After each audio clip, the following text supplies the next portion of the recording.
Este, pues, Juan, yo creo que tú no te acuerdas de mí. Me acuerdo que has venido aquí a McAllen. ¿Cómo? Sí, me acuerdo que has venido aquí a McAllen. Sí, Sí, sí me acuerdo, sí. fue hace 5 o 6 años, Ya tiene tiempo. fue Express, y luego nos agarró la pandemia Ya fue otro y, mundo. y cambió un poquito, pero pues bueno, para empezar, muchas gracias por tu tiempo. Sé que eres un hombre ocupado y la verdad es que un honor platicar, congeniar ahí horarios Así es. y empezar por preguntarte, Juan, el tema de ¿cómo inicias en bomberos? ¿Cuál es tu historia? ¿Quién te jala a este ambiente de bomberos? No sé si venga por un tema de herencia familiar o algún amigo te invitó. ¿Cómo comenzó todo? Así es. Bueno, es una historia un tanto peculiar. Todo se inició a principios de 1993, cuando tenía la edad de 15 años. Y yo, en aquel entonces, yo vivía en la ciudad de Nuevo Laredo, Tamaulipas. Ok, Soy originario ahí de Nuevo Laredo. Entonces, yo vivía aproximadamente unas 12 cuadras de distancia de la estación central de bomberos allí de la ciudad de Nuevo Laredo. Y un día, ahora sí que andando de vago, iba pasando ahí por la estación central y, y me dio por entrar a ver cómo estaba la situación ahí adentro en la estación. Y como muchas otras estaciones de bomberos, mi punto de entrada ahí fue el ver que tenían una máquina de refrescos ahí en la sala de máquinas. ok, Y me acerqué, entré, andaba en mi bicicleta, entré ahí a la estación y estaba comprando un refresco. Y uno de los bomberos que por cierto yo ni lo conocía, no conocía a nadie, se me acerca y me dice, hey, cómprame una coca. Chanfle, no por andar diciendo ahí marcas, ¿verdad? Pero me dice, no pasa nada.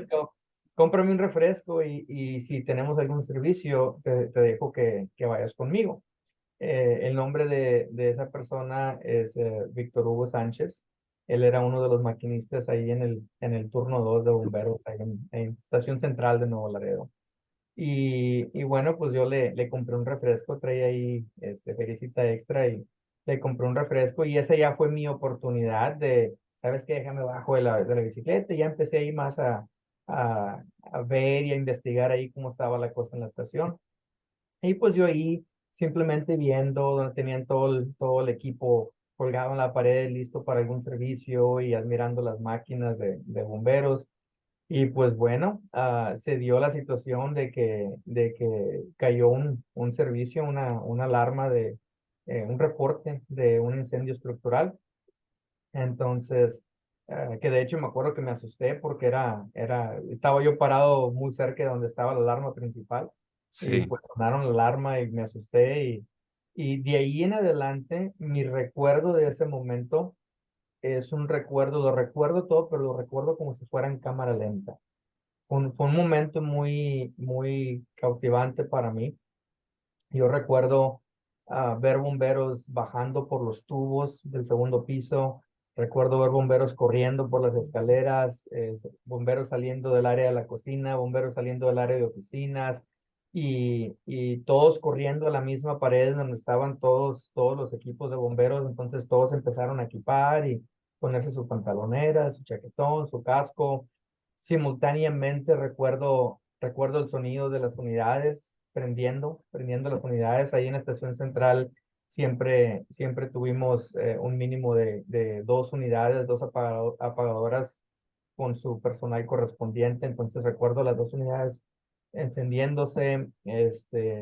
Recuerdo en cámara lenta los bomberos subiéndose a las unidades y yo parado, anonadado, viendo la situación. Y luego, por fin me entró en onda que el maquinista Hugo Sánchez me estaba gritando, súbete, súbete.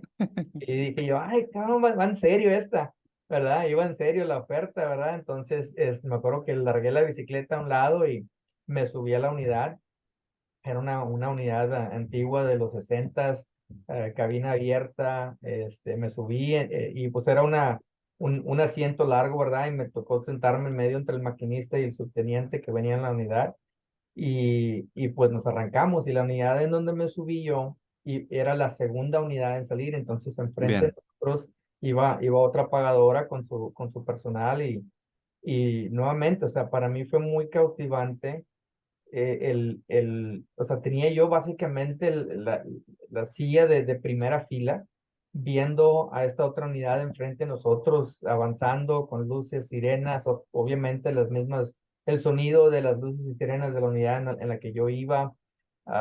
Me tocó ver cómo la unidad de enfrente, los bomberos que venían atrás, colgados en la parte trasera de la unidad, venían equipándose al mismo tiempo sí, que pues, vamos avanzando y ya estaba atardeciendo. Recuerdo que estaba atardeciendo ese día y me acuerdo que todavía nos faltaban muchas cuadras por llegar al lugar del siniestro y a lo largo ya se veía la columna de humo, ¿verdad?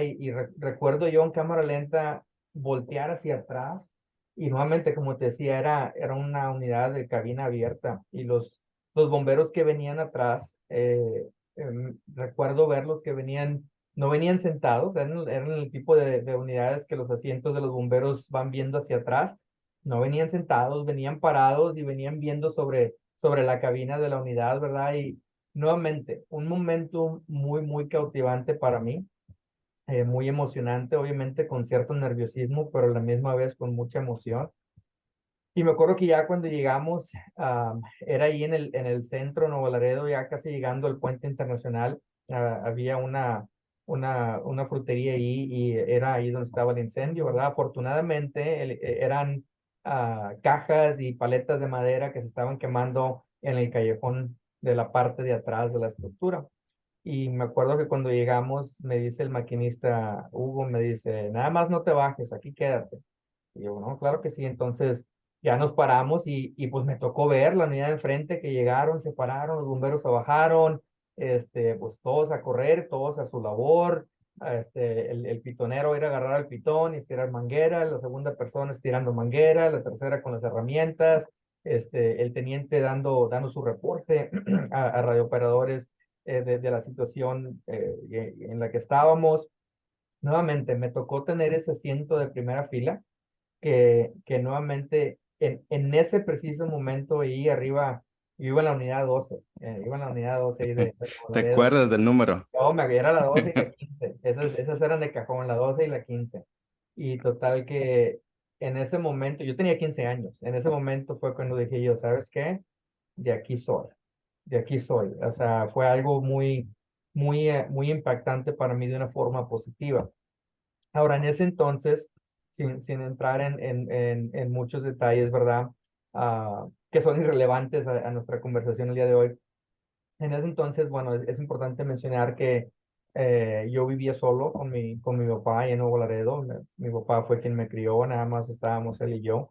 Y pues en ese entonces, teniendo 15 años, andas en los momentos de la rebeldía, de no sabes ni qué hacer. O sea, el ser bombero fue algo que yo nunca lo planeé, que de hecho el haber andado en la bicicleta ahí esa tarde, cerca de la estación de bomberos, era una de esas tardes que no andaba haciendo nada, andaba de vago, andaba de flojo, ¿verdad? Y entonces, después de ese momento, obviamente regresamos a la estación y yo bien prendido con la emoción. Sí, Al día siguiente que salí de la escuela, estaba en la prepa en ese entonces, tan pronto como salí de la escuela, me arranqué para la estación. Dije, ahora sí tengo algo de provecho que hacer, ¿verdad? Me arranqué para la estación y ahí fue cuando me di cuenta por primera vez de que, bueno, existen diferentes turnos, ¿verdad?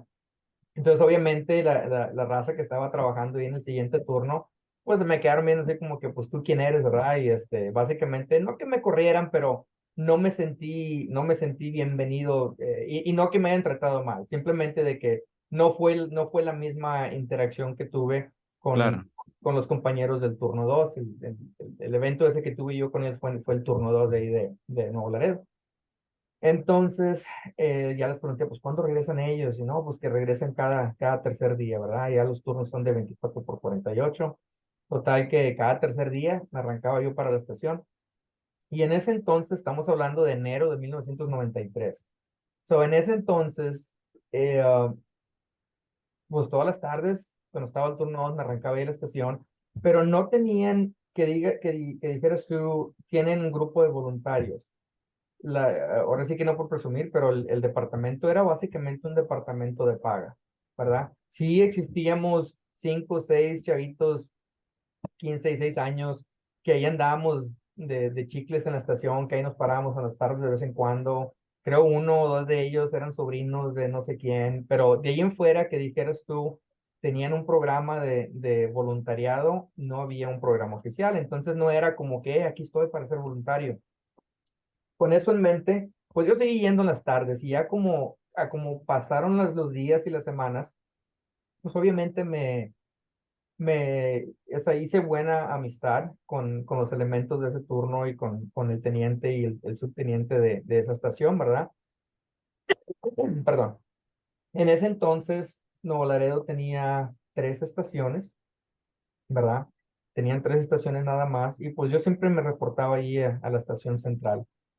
Era el teniente Heriberto Domínguez, los subtenientes hubo cambios frecuentes, pero estaban ahí los maquinistas, Dagoberto, que en paz descanse, Joel Gaona, que en paz descanse, Pancho Hernández, o sea, te puedo dar todos los nombres de toda la raza con la que trabajé ahí. Y pues ya cuando vieron que, voy, pues este chavito no se va a ir, un día me acuerdo que llegué y pues cuando era cosa de lavar mangueras, me ponían a lavar mangueras, me ponían a lavar las unidades, luego me pusieron ahí a entrenar a cómo enredar mangueras y cómo desplegar las mangueras y todo eso. Y uno de esos días, cada vez que iban a la gasolinera a cargar combustible, por fin me dijeron, pues nunca se fue, súbete. Y me empecé a subir a las unidades y me dejaban ir a servicios pequeños, ¿verdad? Algún zacatal, algún pastizal, alguna reporte de abejas o nada más cuando íbamos a cargar combustible me dejaban subirme. Eventualmente, el comandante que estaba ahí, que en ese entonces era el comandante Aurelio Reyes Maganda, él era el comandante en ese Bien. entonces, se me dio la oportunidad un día, sin planearlo también, se me dio la oportunidad de ingresar como bombero de paga. Ahora, esa es otra historia también muy peculiar, porque se dio la casualidad de que un día que estaba trabajando en turno 2 salí yo de la prepa y llegaba yo a mi casa, me subía a mi bicicleta y me arrancaba a la estación. Y cuando iba llegando yo ahí a la estación, había otros 4 o 5 chavitos ahí que andaban ahí también. Y a la distancia, conforme yo me iba acercando a la estación en mi bicicleta, vi que el comandante estaba ahí en la sala de máquinas y los tenían a todos formados, los tenían en formación. Y dije, oh, estos hicieron algo, ¿verdad? Los han de estar regañando. Y total que pues me acerqué ahí en un lado y tan pronto como me ve el comandante, me dice que también me forme. Y dije, oh, chinga, pues yo no hice nada, ¿verdad? Pero bueno, me formé y llegué en el preciso momento en el que estaban pasando una cachucha ahí, estaban que sacáramos papelitos de dentro de la cachucha. Y para no hacerte el cuento muy largo, resulta que estaban rifando una posición porque había un bombero que lo habían despedido por causas de disciplina y estaban rifando la vacante. Y pues me tocó a mí y la pregunta fue, ¿quieres trabajar? Y yo dije, pues sí, o sea, yo ya hasta, de hecho, ahorita me pongo a pensar, tenía 15 años, o sea, le pensé yo simplemente, sí, sí quiero trabajar. Pues, ¿qué edad tienes? No, pues tengo 15 años. Y me acuerdo que el comandante Maganda me dice, ok, se necesito alguna carta o algo de tus padres que autoricen, ¿verdad? Porque eres menor de edad. Y me acuerdo que me arranqué para la casa, me friega en la bicicleta, es 12 cuadras, y me acuerdo perfectamente que mi papá estaba durmiendo, estaba tomando una siesta, mi padre era músico, entonces él trabajaba ya en las tardes o en las noches, ¿verdad? Y estaba descansando en la tarde. Y me acuerdo que lo desperté y le dije, oye, papá, me ofrecieron trabajo en los bomberos y pues me pidieron una carta de ti que me autorizas. Y recuerdo que ni me preguntó nada mi papá, y se paró, agarró una libreta, me hizo un escrito a mano y que autorizaba, y fui y lo entregué esa misma tarde. Y me dice el comandante, ok, bueno, pues ya, estás en turno, aquí te quedas. Entonces, ese fue mi primera noche en la estación. ¿verdad? Ya hice mi turno y empecé como bombero de paga, ahí en Nuevo Laredo. Y muchos años después me acuerdo que le pregunté a mi papá, y obviamente yo ya de grande, le digo, oye papá, le dije, ¿y no le pensaste? O sea, ahora que soy padre, yo digo, oye, pues Claro, con qué facilidad me mandó al trabajo. Y, y como padre hoy yo también comprendo ahora lo que mi papá me dijo, que fue, me dice, mira, mijo, 15 años, tú y yo solos, andas vagando por la ciudad, aparte de pues tratar de ir a la escuela y todo eso. En aquel entonces, ¿se acuerdan? No había teléfonos celulares y aunque los hubiera, no teníamos dinero para poder tener un teléfono, ¿verdad? No existía nada. Entonces, cuando yo me salía a la calle, mi papá no tenía ni idea a dónde iba yo a ir ahí. Entonces me dice mi papá, cuando me dijiste que ibas a tener trabajo, número uno, ibas a estar haciendo algo bueno. Número dos, por lo menos ibas a estar en un lugar en el que yo sabía dónde ibas a estar, con un número de teléfono al que yo podía hablar y me podían dar razón de ti. Y ya me puse a pensar que no, pues tienes razón.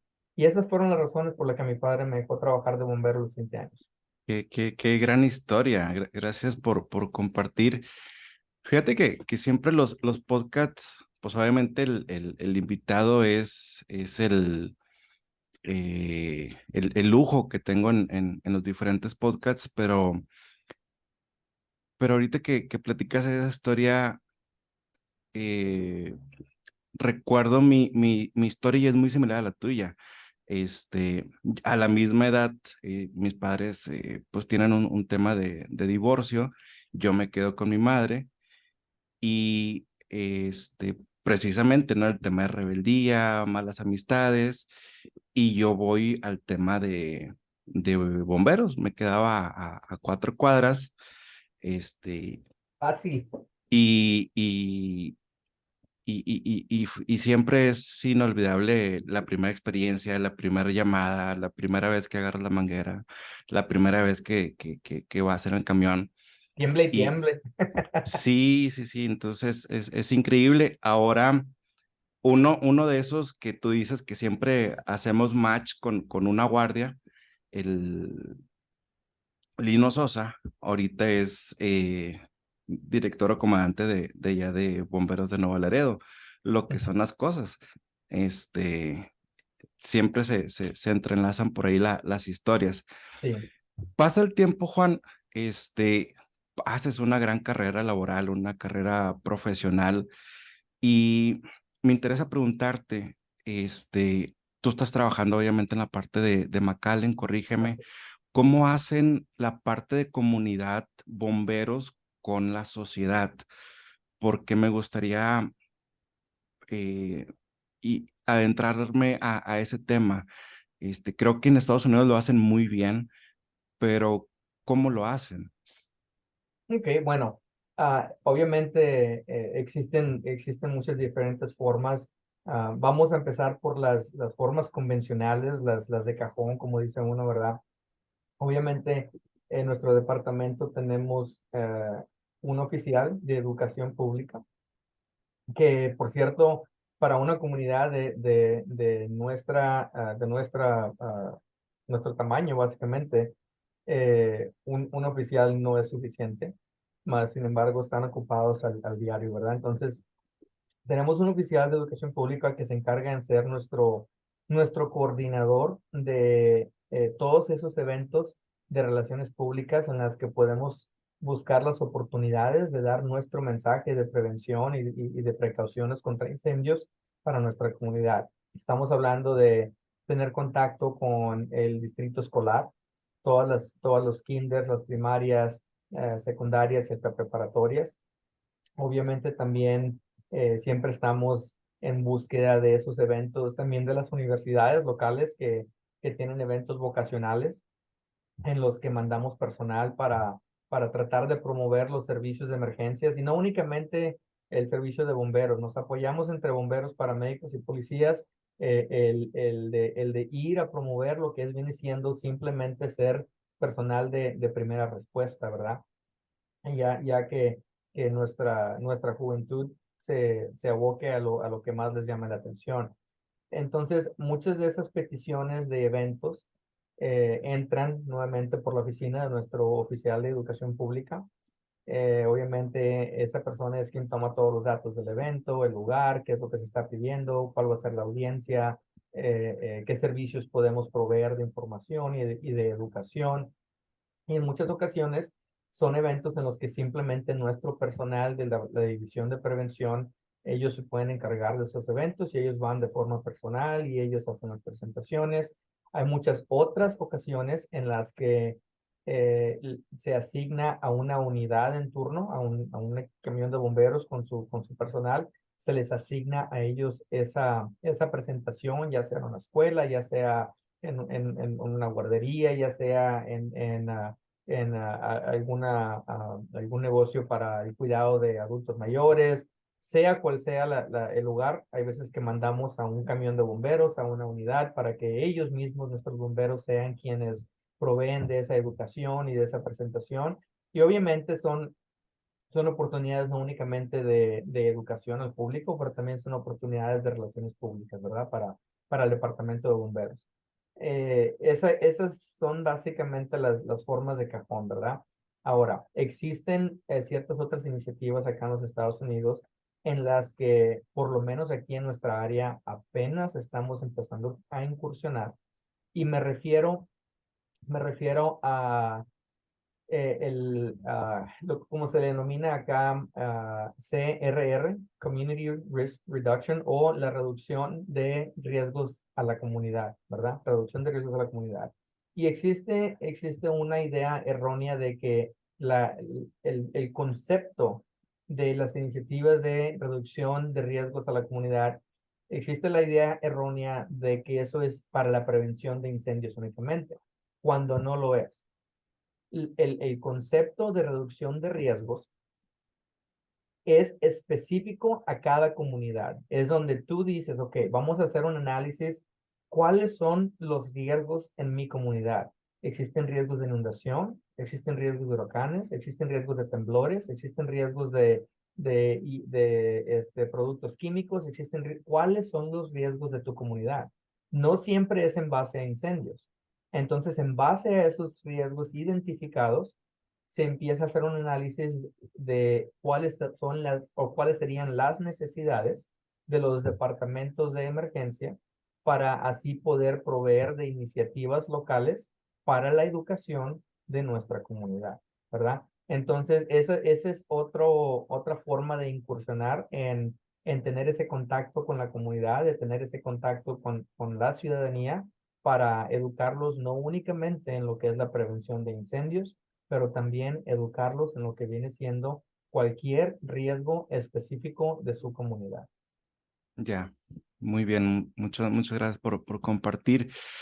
Fíjate que de la gente que he invitado al podcast, entre tanto directores de protección civil y bomberos, trato de hacerles una pregunta en común porque me parece importante la opinión de ustedes en el tema de la respuesta a emergencias a la que ustedes encabezan con respecto al cambio climático. La crisis climática nos ha alcanzado el tema de la crisis del agua, la escasez del agua, el incremento de los incendios forestales, el tema de que las inundaciones se hacen más recurrentes con más agua y esto desafortunadamente pues no va a parar en el corto plazo.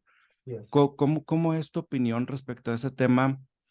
Eh, ¿Están preparados? ¿Van hacia ese camino? ¿Qué planes tienen?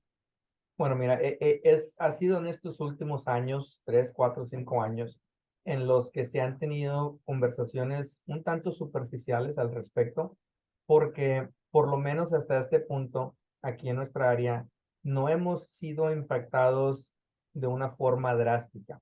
Ok, La situación del agua que experimentamos últimamente aquí en el área de Monterrey, obviamente ha sido lo más cerca que nos ha pegado a nosotros de saber que, o sea, yo tengo familiares allá en Monterrey y o sea, te pega, es lo más sí, cerca que nos ha pegado últimamente el de que, oye, la situación es real, ¿verdad? El problema es real. Nuevamente, aquí en nuestra área hemos sido afortunados que no nos ha pegado de una forma drástica. sí hemos tenido al respecto del suplemento de agua, sí hemos tenido, obviamente, hoy hemos tenido que implementar restricciones aquí en nuestra área del suplemento de agua y cosas así por el estilo. Al respecto de los cambios climáticos en general, sí se ha experimentado, obviamente, el qué tan pronto un bombero puede llegar a ser consumido, al llegar al cansancio tan rápidamente simplemente al responder a un incendio convencional, a un zacatal, a un pastizal, en los que obviamente estás expuesto a los estragos del clima y obviamente con todo tu equipo de protección personal, obviamente es algo a lo cual tenemos que tomar ciertas medidas. ¿Cuáles medidas son a las que me refiero? Bueno, obviamente la hidratación, la rehabilitación de personal, tanto en la escena como después de haber ya concluido algún incidente, al regresar a nuestras estaciones, el seguir monitoreando la condición física uh, de nuestros bomberos.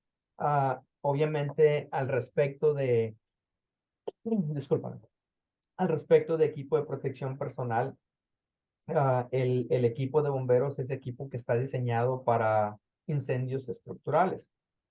En nuestro caso, 8 o 9 de cada 10 llamados o servicios no es un incendio estructural. Estamos hablando de Ok, emergencias médicas, estamos hablando de activaciones de alarmas, obviamente incendios de postes, carros, rescates, pero que no necesariamente requiere equipo de protección personal estructural. Con eso en mente, obviamente yo crecí en el servicio bomberil. A todos los llamados, tú te pones tu equipo estructural. Bueno, últimamente, de hecho, nosotros aquí en McAllen, ahorita ya empezamos la iniciativa desde el año pasado en el que estamos proveyendo de 2 diferentes tipos de equipo de protección personal a nuestros bomberos, y me refiero obviamente al estructural, pero también estamos empezando a proveer a nuestro personal con ensamble completo de chaqueta y pantalón que son de doble certificación. Me refiero a la certificación de los requerimientos de la NFPA para equipo de protección personal para cuestión de zacatales y incendios forestales. bien, Y cumplen también con los requerimientos de la NFPA para equipo de rescate técnico, ¿verdad? Entonces, ese ya, equipo de doble certificación. Y, ok, bueno, obviamente, ¿cuál es el beneficio de este? Pues el beneficio de que ese tipo de protección personal es mucho más ligero, pero cumple con los requerimientos de protección establecidos por la NFPA. Obviamente, estamos hablando de un gasto agregado, ¿verdad? De por sí lo que viene siendo todo el equipo de protección personal es carísimo. Los costos se han incrementado de una forma tan drástica en los últimos años que hasta acá en Estados Unidos también hemos estado batallando para obtener los recursos financieros para poder proveer a cada uno de nuestros elementos con ese equipo, ¿verdad? Pero se ha convertido en una prioridad por lo mismo, por los cambios climáticos, por las demandas físicas que se tiene para nuestros bomberos el tener que trabajar en esas condiciones. Entonces, es un cambio un tanto pequeño, pero es un cambio que se siente de forma positiva en nuestro personal, el de que se les pueda proveer de ese equipo más ligero. Nuevamente, 8 o 9 de cada 10 llamados no es un incendio estructural. Entonces, esas 8 o 9 llamadas utilizan protección personal, pero que es más ligera, adecuada para el tipo de trabajo que están realizando, ¿verdad? Sin tener que cansarlos y exponerlos a cansancio innecesario, deshidratación, etcétera, etcétera, innecesaria, utilizando equipo de protección personal que no es diseñado para ese tipo de labores. Entonces, ese es otro pequeño ejemplo de algunos de los cambios que hemos tenido que hacer y que estamos, de hecho, en vigor en el proceso de realizar. ya, súper, súper bien. Eh, el tema del bombero, corrígeme, cuando asciende de puesto, hay una celebración, hay una reunión para darle sus distintivos, invita a la familia, se le hace el reconocimiento con sus jefes inmediatos. ¿Qué tan importante es eso para el bombero? Porque a mi parecer me parece que para la persona, para el ser humano, es importante el reconocimiento. Desafortunadamente no está tan arraigado esta cualidad o este valor acá en México, pero eh, tú que estás más al día con eso, ¿qué tan importante es llevar a cabo eso y más aún acercar a la familia a estos en reconocimientos de cambios de puestos? Así es, bueno, cambios de puestos, ascensos, nombramientos que se nos dan en el transcurso de nuestras carreras son muy importantes por muchas razones. Obviamente, dependiendo del departamento, ¿verdad? Dependiendo de las circunstancias, el, el criterio para ganarse ese mérito de ascenso pudiera llegar a cambiar. En mi caso, aquí en McAllen, somos un departamento que es denominado departamento que está bajo las reglas del servicio civil, que básicamente tienes que estudiar, existen ciertos requisitos para ser elegible a tomar el siguiente examen para el siguiente rango. Estudias X cantidad de libros especificados por el comando para estudiar y tomar un examen escrito en ese examen, ¿verdad? Para poder ser nuevamente elegible para un ascenso.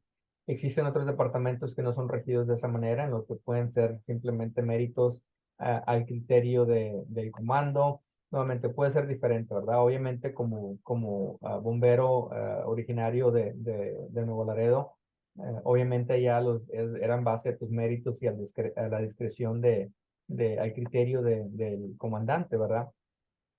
Sin importar cuál sea el criterio para la consideración de ascensos, el simplemente ser el beneficiario de un ascenso debe ser un momento muy orgulloso para uno mismo como persona, ¿verdad? El estar orgulloso de tu trabajo fuerte, de tu trabajo, de estar trabajando arduamente siempre, hacer las cosas correctas como son requeridos, no únicamente para el beneficio de la ciudadanía o de cualquier víctima que estemos apoyando, pero también el hacer bien nuestro trabajo para la misma protección y beneficio de nuestros compañeros bomberos, para representar con orgullo a nuestro departamento, a nuestra organización, a nuestra estación, a nuestra ciudad, a nuestro estado, cuando vas a esos eventos internacionales o eventos interestatales, ¿verdad? El tenerle cariño a la camiseta, ¿verdad? Es muy importante sentirse orgulloso porque no cualquiera se gana ese tipo de ascensos, ¿verdad? Obviamente, en situaciones en las que no existen reglamentos, pues sí, puede llegar a haber puestos políticos, ¿verdad? Que pudieran llegar a ser no merecidos. Me reservo los comentarios de esos casos, ¿verdad? Pero en los casos legítimos, el individuo debe estar muy orgulloso. Que no se nos olvide de que un bombero que es exitoso, para poder ser exitoso, siempre existe una familia Exacto. que no se ve. Nunca nadie ve a la familia, pero si es un departamento en el que tienes que estudiar, te preparas por semanas, por meses estudiando, te encierras, te separas de tu familia, te separas de la esposa, te separas de los niños, te separas del esposo, te separas de los padres, te separas de las amistades, te dedicas cuando la raza te invita, oye, una carnita, unas chéves, y no, me voy a ponerme a estudiar, ¿verdad? Ese es un ángulo. El otro ángulo en los que no existen exámenes, en los que es simplemente mérito por trabajo honorable y trabajo arduo. Bueno, el trabajar tan duro así es un sacrificio también. El siempre ser el que se presenta, el que siempre está ahí. Obviamente, al estar trabajando, pues estás separado de tu familia. Nos pasamos un mínimo de 24 horas fuera de la familia entonces son momentos en los que pues también existe un sacrificio muy grande por parte de la familia. Y es por eso que es importante invitarlos y realizar estas ceremonias por tan pequeñas que sean, porque es importante que los niños vean a su papá o su mamá cuando les están poniendo su rango nuevo en la camisa, el uniforme, que tengan ese momento de, ajá, es por eso que yo no veía a mi papá, o es por eso que yo no veía a mi mamá, porque mi mamá siempre estaba trabajando. Invitarlos a la estación de bomberos, que sepan en dónde estamos por tantas horas, días o semanas, que no nos ven. ¿Por qué? Porque aquí estamos, ¿no? El de que también los niños puedan decir, bueno, ¿por qué mi papá no está aquí en la casa con nosotros cuando está el huracán, cuando está la tormenta? ¿Por qué nos deja solos? Bueno, pues porque estamos acá trabajando también cumpliendo con nuestro deber. Entonces, es muy importante el invitarlos para que los niños también vean, estén expuestos y para tomar la oportunidad como líderes de nuestras organizaciones, de directamente viéndolos a los ojos, decirle a los familiares, gracias, gracias por darnos la oportunidad de tener a su hijo, a su esposo, a su hija, a su esposa aquí trabajando por nosotros. Y si hacemos las cuentas y si trabajas de 24 por 48, hay quienes trabajan 24 por 24. Sí, En esos casos de 24 por 24, el 50% de tu vida la pasas en la estación de bomberos. Tienes más contacto con los bomberos que tienes con tu familia. sí. Y ese es un sacrificio muy grande que las familias también hacen y que difícilmente las reconocemos. Precisamente a eso quería llegar porque son de esos cuestiones que me parecen que aportan mucho de este lado, el involucrar, el reconocer a la persona, al individuo, que no necesariamente generan un gasto en la organización y sí aportan mucho moralmente por todo lo que ya explicaste muy bien. Y dentro de mis preguntas hice la chamba antes de hacer el podcast, precisamente tenía esa pregunta. ¿Cuál era tu opinión referente a a la familia? Porque algunas personas pues le sacan un poquito la vuelta y creen Sí, que de pronto estar con la familia, o a lo mejor no están tan bien con la familia, pues como que ya tengo que ir a chambear y como que ya tengo que sacar el trabajo, pero al final del día sí importa mucho la salud mental del bombero, el rendimiento del bombero emocionalmente por cómo está en casa, así por es, cómo está la señora en casa, que te quite los pendientes, que esté bien, que hay una buena relación como matrimonio. Me parece que sí rinde mucho más el bombero. Pudiera haber sus excepciones, pero creo que es algo que no se habla, que no se pone mucho sobre la mesa de conversación, la importancia de la familia en un bombero. Y creo así que es es, muy importante. así es. Em, de los cursos que has tomado, seguramente será una infinidad de cursos. ¿Cuál es el curso que a tu parecer ha sido mejor para ti y qué has aprendido en ese curso que nos puedas compartir? Bueno, mira, obviamente en mi trayectoria he ido a cursos que te podría decir, ese ha sido uno de mis mejores cursos de entrenamiento, pero cada nivel de trabajo es, en mis propias palabras, es empezar de nuevo. No porque fuiste un muy buen bombero, significa que vas a ser un buen maquinista. No porque fuiste un buen maquinista, significa que vas a ser un buen teniente. No porque fuiste un buen teniente, significa que vas a ser un buen capitán, etcétera, etcétera, hasta llegar al potencial de llegar a ser el primer comandante de un departamento.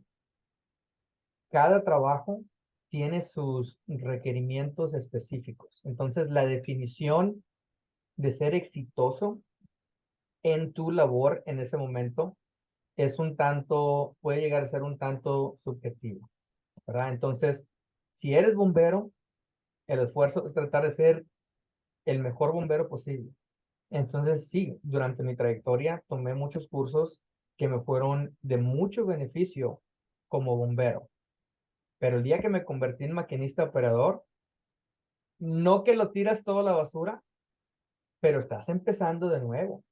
Y muchas veces ese es el error que me ha tocado ver, el error de ciertos compañeros que se levantan el cuello porque han sido muy buenos bomberos y ellos quieren acarrear con ellos ese prestigio, ese estatus de que pues yo soy muy bueno pero vas de maquinista es trabajo nuevo, empiezas de nuevo, tienes que tener la humildad suficiente para decir, soy el nuevo otra vez, no importa que ya tengas 5, 6, 7, 8, 9, 10 años en la entidad, estás empezando de nuevo en un trabajo y hay que tener la humildad de decir, va a haber gente con más años o menos años, más edad, menos edad que yo, que van a saber más que yo en este nuevo trabajo, ¿verdad?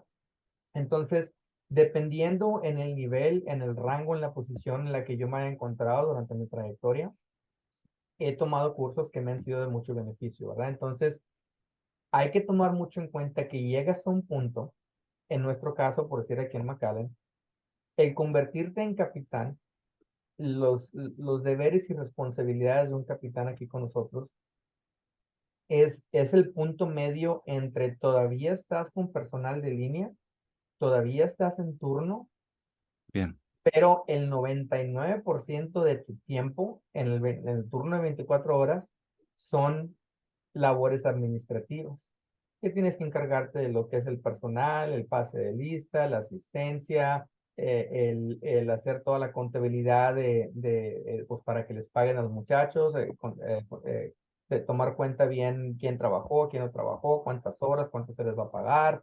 Obviamente, si existiera algún problema, si existiera algún problema ah, de disciplina o de entrenamiento, lo que fuera, obviamente ese es el trabajo que van a hacer. Entonces, es difícil, es difícil hacer el cambio mentalmente de lo operativo a lo administrativo, ¿verdad? Entonces, como yo lo he definido por años, yo soy un bombero que ha tenido que aprender de forma un tanto dura a veces a convertirse en un administrador, ¿verdad? Y luego el reto es no quedarte estancado como administrador, pero convertirte en un líder. Porque administradores puede haber muchos y buenos, pero administradores no se van a ganar el corazón de nadie. Y todos sabemos muy bien de que para poder ser buenos líderes necesitas primero ganarte el corazón de tus elementos. El de que sepan que ahí estás disponible a darlo todo por ellos, por la organización, que seas el primero en presentarte, que seas el último en irte. Existe mucho más de forma subjetiva para hacer esa transición. Lo traigo el tema todo de regreso a tu pregunta de que cuál ha sido el mejor curso. Bueno, me sería difícil decirte esto, porque en cada etapa de mi carrera han existido muchas clases, muchos mentores, muchos instructores, mucha gente que me ha guiado, que me ha enseñado. He aprendido tantas cosas durante los años que me han ayudado en su momento. Y hay que siempre estar atentos, abiertos a cuál va a ser ese siguiente punto a aprender, porque siempre va a haber algo nuevo, ¿verdad? Entonces, nuevamente, la transición de lo operativo a lo administrativo es un reto bastante grande. Una vez en lo administrativo, luego el transferirse uno a ser un buen administrador y luego obviamente la meta principal es convertirse también en un buen líder.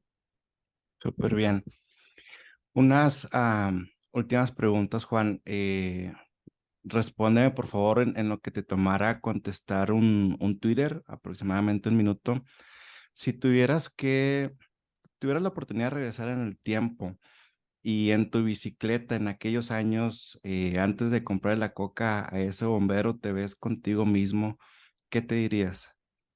No, fíjate, no podría cambiar nada, aunque las cosas no fueron fáciles y hacer la transición de cambiarme de país completamente, buscando oportunidades como bombero, ah, no cambiaría nada, porque nos faltaría mucho tiempo para poder darte muchísimos más detalles a los que yo te pudiera decir con certeza que la única explicación que tengo del poder haber empezado como bombero en Nuevo Laredo y todas las oportunidades que he tenido y estar en donde estoy, no tengo ninguna otra explicación que más que ha sido la bendición y gracia de Dios de ponerme aquí. Entonces, con eso en mente, aunque ha habido muchas dificultades, no podría yo decir que cambiaré algo porque simplemente así lo quiso Dios y aquí estamos todavía y las oportunidades se siguen dando y hay hay que tener esa humildad y simplemente decir, Diosito, aquí estoy para lo que tú me digas. Siempre dije yo cuando me vine de México para allá, Diosito, no te pido que me des, pero te pido que me pongas donde haya. Y yo trabajo y yo me esfuerzo por ganármelo. Entonces, aunque no ha sido fácil, no lo cambiaría. Perfecto. ¿Cuál ha sido tu libro que más ha influido en tu vida y por qué? Ah, sí, sí ha habido muchos libros, pero uno de los primeros libros que leí fue un libro específico de bomberos. En su título en inglés, First In, Last Out, el primero en entrar y el último en salir. Sí, Es un bombero que fue escrito por un bombero del departamento de Nueva York y simplemente habla de lo que es el ser bombero y el ser un buen líder y echarle todas las ganas y tenerle el amor a la camiseta y al trabajo y al servicio.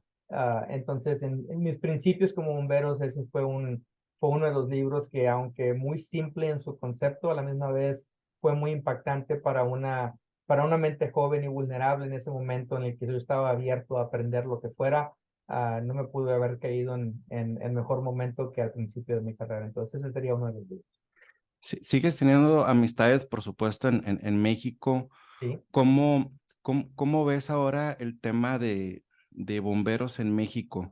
¿Ves que está cambiando? ¿Ves que hay una ola de bomberos con un empuje fuerte en la formación, en la capacitación? ¿Cómo los ves a la Oh, sí, no, distancia? definitivamente. Mira, lo voy a decir nuevamente. También en estos últimos años he tenido la oportunidad de ofrecer mis servicios voluntarios prácticamente allá en Texas A&M, en College Station, en la escuela en inglés, tanto como en la escuela en español. He tenido la fortuna de conocer a gente de muchos otros países, pero hablando de México en específico, no por presumir, pero cuando estaba ahí en Nuevo Laredo, había raza Sí, buenos para trabajar con mucho conocimiento, con mucha experiencia, que no le piden nada a nadie, claro, y que de hecho yo lo he visto y te lo digo por experiencia propia. Acá en Estados Unidos también tenemos muchos bomberos que son muy buenos y de mucha vocación, pero lo que difícilmente encuentras en México, difícilmente encuentras un bombero que esté haciendo un trabajo porque le están pagando. claro, En México, todos los bomberos están ahí porque el amor a la camiseta, te sí, gusta el trabajo, no importa que no nos estén pagando mucho, pero sabes que aquí estamos, ¿verdad? Entonces, acá en Estados Unidos es muy diferente. Existen muchos bomberos que son bomberos, son literalmente bomberos de paga, no son bomberos de corazón. Y entonces, al respecto de la calidad de bombero, no me refiero a educación, certificados, clases, lo que tú quieras, no, no me refiero a eso. Me refiero a la calidad humana, a la calidad de bombero, a la calidad de individuo. México no le pide nada a nadie, en lo absoluto. Que nos faltaba equipo, que nos falta equipo, que nos faltan unidades, que no tenemos suficientes sesiones, obviamente, pero eso no nos importaba. Uno como quiera se presentaba y ahí vamos, a lo que fuera. sí, Entonces, por ese lado, México no le pide nada a nadie, ¿verdad? Me da mucho gusto ver en otros foros en los que he visto de que los departamentos de bomberos están haciendo esfuerzos muy grandes en empezar a hacer la transición de la escuela bomberil antigua cuando yo entré a tratar de ser mucho más conscientes a lo que es la salud, a lo que es el entrenamiento, a lo que es la educación, a lo que es el tener una estructura de formación para bomberos, no nada más aventarte a la primera, ¿verdad? Me da mucho gusto ver que hay muchos bomberos y muchos líderes de bomberos que están haciendo ese empuje, ¿verdad? Haciendo ese empuje de mejoras. Es una labor cuesta arriba simplemente porque también la falta de recursos y todo, o sea, no me lo puedo ni imaginar lo difícil que es. Nos es difícil a nosotros obtener los recursos y obviamente la situación es muchísimo más difícil en México, lo cual me trae al punto de que muchísimo más crédito y mérito existe en hacer esos esfuerzos dada la situación, dadas las circunstancias, ¿verdad? Entonces, para mí eso es muy importante. Sí veo ese intento de transición, sí veo departamentos que actúan de una forma muy profesional y que a falta de han creado sus propios programas internos y están proveyendo de sus bomberos y de su personal con el mayor entrenamiento, capacitación que sea posible. Entonces, enhorabuena a todo eso y me da gusto ver eso, eso en nuestros departamentos. Muy bien, Juan. Pues yo quisiera cerrar con agradecerte primeramente tu tiempo. Obviamente hay más temas de conversación, ah, pero también recuerdo aquella vez que tuve el gusto de conocerte hace 5 o 6 años. Era la primera vez que yo salía del país, y salía a capacitarme. Yo me acuerdo, brother, entrené como loco porque dije, voy a recibir una capacitación internacional y la verdad es que así fue, rebasaron mis expectativas, pero más allá de lo que me llevé en conocimiento, eh, la empatía con la que nos recibieron, eh, el ser uno más, de ti y de todo el equipo de trabajo. Creo que eso, en mi persona habla muy bien de ustedes, que siguen siendo muy humildes a pesar de la cuestión, técnica y formativa que tienen. Y eso para mí generó un gran valor. También aprendí en la parte de la capacitación cómo cuidan ustedes al alumno en la parte de la formación, más allá de exponerlo y enseñarle. eh, me llevé eso, me llevé cómo cuidan, al alumno y pues muchas gracias. Y fíjate, ese es un punto muy importante, no por alargar la conversación, pero eh, también hay que hacer esa transición de las ideologías antiguas de que al bombero lo vas a tratar como, no voy a decir la palabra, Sí, sí, ¿verdad? sí, claro. De que de los instructores antiguos que te hacían garras. Oye, Sí, estás en un evento de formación, estás en un evento de crecimiento, no en un evento de exponer tu ego y de exponer tu prepotencia no sé, exacto. a maltratar al personal, ¿verdad? Entonces sí, hay que cuidar los elementos. Estás ahí para entrenarlos, para construirlos, para elevarlos, no para denigrarlos ni nada de eso, ¿verdad? Entonces es muy importante también cambiar esa mentalidad en lo que viene siendo las capacitaciones, de que poco equipo, mucho equipo, las capacitaciones sean buenas y sean con el propósito de construir y edificar a nuestra gente, no de denigrarlas o simplemente maltratarlas, ¿verdad? Muy bien. Pues con eso nos despedimos. Muchas, muchas, muchas gracias. Y pues invitar a la gente que hace favor de ver y escuchar a seguir en las redes sociales, Spotify, Apple Podcasts, Israel Valdés Podcasts. Saludos. Bye.